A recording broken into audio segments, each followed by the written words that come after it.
आज का जो टॉपिक है बायोलॉजी का, जीव विज्ञान का, उस टॉपिक में हम आज एक बहुत महत्वपूर्ण पार्ट को या महत्वपूर्ण टॉपिक को देखेंगे। उस टॉपिक में असल में जो टॉपिक का पार्ट का नाम है वो है जंतुओं में पोषण, और जंतुओं में जो सबसे उत्कृष्ट प्राणी है वो है मानव।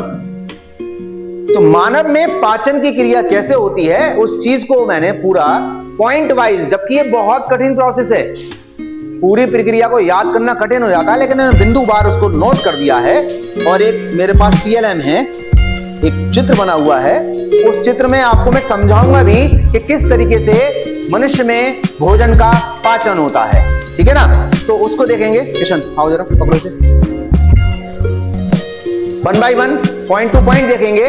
बच्चों सबसे पहले एक बात देखिए, हम लोग भोजन ग्रहण करते हैं तो भोजन में सबसे पहले क्या करते हैं, हम भोजन के टुकड़े करके कहां रखते हैं, अपने मुंह में, जिसे हम बोलते हैं मुख गुहा।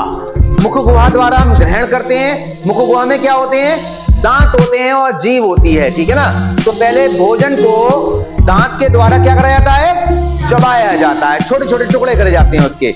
भोजन को जब चबा लिया जाता है उसके बाद दांतों के द्वारा चबाए जाने के बाद उसमें लार मिल जाती है भोजन में। आप देखते हो ना, आप सूखा भोजन लगाते हो मुंह में लेकिन वो गीला हो जाता है। जो लार होती है जीभ से निकल के उस पूरे भोजन को लसलसा बना देती है, चिकना बना देती है, क्योंकि जीभ में लार ग्रंथियां होती हैं। हमारे मुंह में क्या होती हैं, लार ग्रंथियां होती हैं। लार ग्रंथियों से लार निकलती है और भोजन को कैसा बना देती है, लसलसा बना देती है। और ये जो चिकना भोजन होता है वो ग्रसनी यानी यहाँ से होता हुआ ग्रास नाल में पहुंचता है। देखो यहाँ पर है, ये मुख गुहा है। इस मुख गुहा से हम यहाँ पे दांत होते हैं, यहाँ से हम भोजन को चबाते हैं, और ये ग्रसनी से होता हुआ ग्रास नाल में जाता है। ये ग्रास नाल है।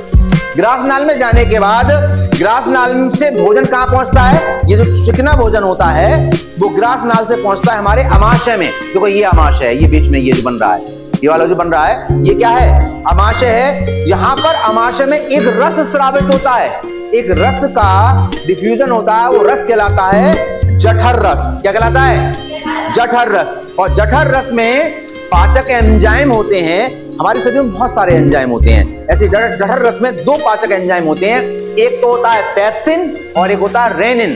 जो पेप्सिन एंजाइम होता है वो हमारे शरीर के प्रोटीन को पचाता है। जो हम प्रोटीन भोजन ग्रहण करते हैं, जैसे दालें ग्रहण करते हैं या मांस मछली ग्रहण करते हैं, तो उसमें प्रोटीन होता है। तो उस प्रोटीन को कौन सा एंजाइम, पेप्सिन, कौन सा एंजाइम, पेप्सिन जो है वो पचाता है। और दूसरा एंजाइम होता है रेनिन, जो हम दूध युक्त कोई भी चीजें ग्रहण करते हैं, दूध, दही, पनीर, है ना, या दूध की कोई भी मिठाई, उसको कौन सा एंजाइम का पचाता है, रेनिन एंजाइम पचाता है। कौन सा एंजाइम, रेनिन एंजाइम पचाता है।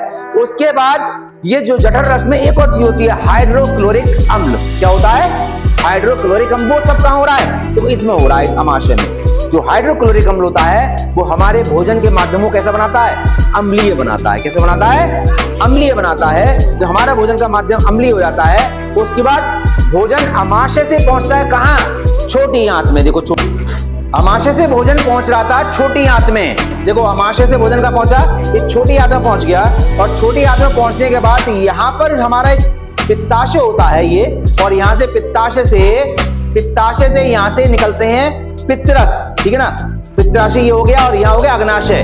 पित्ताशय और अग्नाशय से निकलते हैं, इससे पित्तरस निकलता है और इससे निकलता अग्नाशय रस।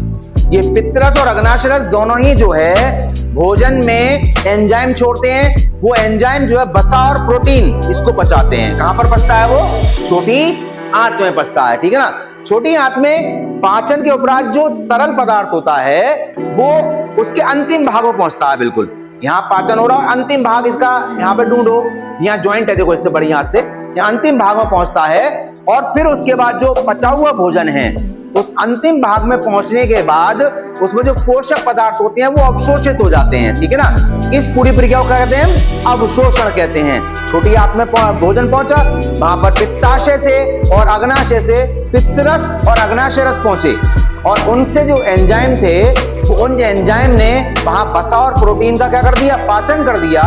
और वहां पर हमारी छोटी आंत के सबसे अंतिम भाग में जब भोजन पहुंच जाता है तो वह वहां पर अवशोषित होने के बाद पोषक पदार्थ से अलग अलग हो जाते हैं। और ये पोषक पदार्थ जो होते हैं वो शरीर की वृद्धि में सहायक होते हैं।